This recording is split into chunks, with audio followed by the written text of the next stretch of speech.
تو اب شیخ جو ہیں وہ مقدمے کو ذکر کرنے کے بعد اب توحید اور اس کی کا جو فریضہ ہے اور اس کی جو اہم ترین سب سے زیادہ جو بنیاد ہے اس کا ذکر کر رہے ہیں، اور کہتے ہیں کہ بندے پر عائد ہونے والے جو حقوق ہیں اور جو فرائض ہیں ان میں سب سے بڑا فریضہ یہ ہے کہ وہ توحید کے ذریعے اللہ تعالیٰ کی معرفت حاصل کرے اور اس صحیح عقیدے کی پاسداری کرے، یا اس صحیح عقیدے کی پاسداری کرے کہ جس پر اہل سنت والجماعت کے نیک اور صالح اسلاف کاربند تھے۔ اور فرمایا کہ توحید کے منافی جو چیزیں ہیں شرک اکبر ہے، شرک اصغر ہے، اور اسی طرح ان تمام عقائد سے آدمی واقف رہے کہ جو صراط مستقیم سے منحرف ہیں، تاکہ نادانی کی وجہ سے آدمی کسی شرک کا ارتکاب نہ کرے اور کسی چیز کا شکار نہ ہو۔ کہتے ہیں کہ علامہ ابن باز رحمہ اللہ کہتے ہیں کہ اس ملت کی بنیاد اس بات پر ہے کہ اللہ کی وحدانیت پر قائم رہے اور اسی کے لیے اپنے اعمال کو خالص رکھے اور اس کی طرف اپنے دلوں کو متوجہ کرے اور صرف اسی کی عبادت و بندگی بجا لائے۔ یہ علامہ ابن باز رحمہ اللہ کا انہوں نے قول نقل کیا ہے، جس کا میں نے ترجمہ کیا۔ پھر اس کے بعد یہ مخلوق کی تخلیق کا مقصد بیان کرتے ہیں کہ اللہ رب العالمین نے اس مخلوق کو کیوں پیدا کیا ہے۔ تو اللہ رب العالمین نے مخلوق کو، آپ کو پتہ ہے کہ بے مقصد پیدا نہیں کیا ہے، بلکہ انہیں اپنی عبادت کے لیے پیدا کیا ہے، توحید اور اطاعت کے لیے ان کو وجود بخشا ہے۔ اور انہوں نے اللہ تعالیٰ کا یہ فرمان نقل کیا ہے جو سورہ الذاریات کی آیت نمبر 56 ہے کہ وما خلقت الجن والانس الا لیعبدون، کہ میں نے جنوں اور انسانوں کو محض اس لیے پیدا کیا کہ وہ صرف میری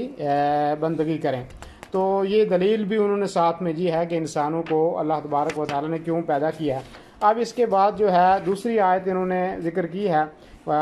جو سورہ المؤمنون کی آیت نمبر 115 ہے، افحسبتم انما خلقناکم عبثا وانکم الینا لا ترجعون، کہ کیا تم یہ گمان کیے ہوئے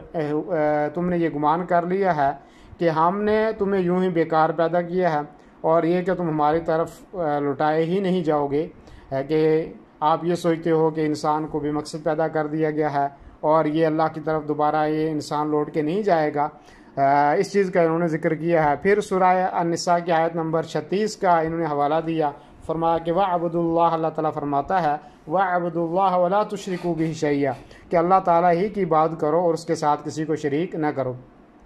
پھر انہوں نے ابن کثیر رحمہ اللہ کا قول نقل کیا ہے، وہ کہتے ہیں کہ اللہ رب العالمین اپنے بندوں کو یہ حکم دیتا ہے کہ وہ صرف اسی ہی کی عبادت کریں اور اس کے ساتھ کسی کو شریک نہ ٹھہرائیں، کیونکہ وہی خالق و رازق ہے جو اپنے مخلوق کو ہر حال میں انعام و اکرام سے نوازتا ہے، اور اس لیے کہ وہی اس کا سچا حقدار ہے، اور اس کی وحدانیت پر قائم رہیں اور اس کے ساتھ کسی بھی مخلوق کو شریک نہ ٹھہرائیں۔ اللہ رب العالمین بندوں کی عبادت سے بے نیاز ہے، البتہ بندوں کو ضرورت و حاجت ہے کہ وہ اپنے رب کی بندگی اور عبادت کو بجا لائیں، کیونکہ اللہ تعالیٰ کیونکہ ہم اللہ رب العالمین کے محتاج ہیں اور اللہ رب العالمین کسی کا محتاج نہیں ہے۔ اور اللہ رب العالمین نے قرآن مقدس میں اس کی وضاحت بھی فرمائی یا ایھا الناس انتم الفقراء الی اللہ واللہ هو الغنی الحمید، سورہ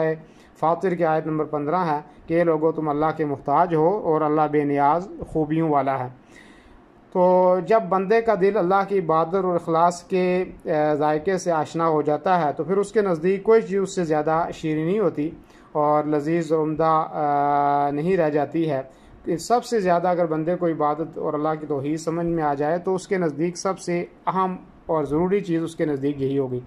اور اسی طریقے سے کوئی انسان دنیا کے مصائب اور آلام سے اس وقت تک نجات نہیں حاصل کر سکتا جب تک وہ اللہ کو عزیز و برتر، جب تک وہ اللہ کی بندگی نہ کرے اور اللہ تعالیٰ کی عبودیت پر کاربند نہ ہو۔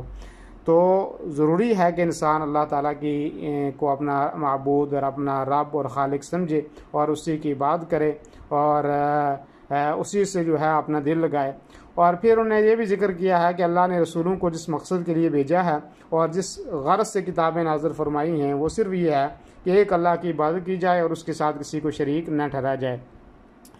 اس کی دلیل بھی انہوں نے ذکر کی ہے۔ اللہ رب العالمین سورہ النحل کی آیت نمبر 36 کے اندر فرماتا ہے وَلَقَدْ بَعَثْنَا فِي كُلِّ أُمَّةٍ رَسُولًا أَنِ اعْبُدُوا اللَّهَ وَاجْتَنِبُوا الطَّاغُوتَ، کہ ہم نے ہر امت میں رسول بھیجا کہ لوگوں صرف ایک اللہ کی بات کرو اور اس کے سوا تمام معبودوں سے بچو۔ اور اسی طرح اللہ رب العالمین فرماتا ہے وَمَا أَرْسَلْنَا مِن قَبْلِكَ مِن رَّسُولٍ إِلَّا نُوحِي إِلَيْهِ أَنَّهُ لَا إِلَٰهَ إِلَّا أَنَا فَاعْبُدُونِ۔ سورہ الانبیاء کی آیت نمبر 25 ہے کہ تو اس سے پہلے بھی جو رسول ہم نے بھیجے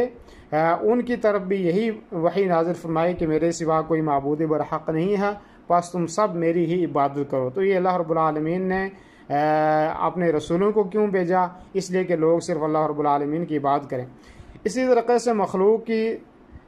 کی ذات میں اپنے خالق کی ضرورت اور اس کی عبادت بجا لانے کی حاجت اس قدر رچی بسی ہے کہ وہ تمام تر حاجتوں پر فائق ہے۔ بندہ کے لیے یہ ضروری ہے کہ وہ کسی معبود کی عبادت کرے، یا تو وہ اللہ کی عبادت کرے جس نے اسے وجود بخشا ہے، یا اللہ کے علاوہ کسی اور کی بندگی میں خواہش نفس اور شیطان کی ذلت اٹھاتا رہے، کیونکہ یہ اللہ تعالیٰ نے فطرتی عمل انسان کے اندر رکھا ہے کہ وہ کسی نہ کسی رب کی عبادت کرے، یا تو پھر معبودان غیر باطلہ کی عبادت کرے اور ذلت اٹھاتا رہے، یا تو اپنے خالق اور اللہ وحدہ لا شریک کی بات کرے جس سے اس کو مقام اور مرتبہ حاصل ہوگا۔ سورہ الفرقان کی آیت نمبر کا حوالہ دیا، اللہ فرماتا ہے اَرَأَيْتَ مَنِ اتَّخَذَ إِلَٰهَهُ هَوَاهُ، کیا آپ نے اس سے بھی دیکھا کہ جس نے اپنے خواہش نفس کو اپنا معبود بنا رکھا۔ تو یہ انہوں نے جو ہے وہ توحید کی کچھ چیزوں کی وضاحت کی ہے۔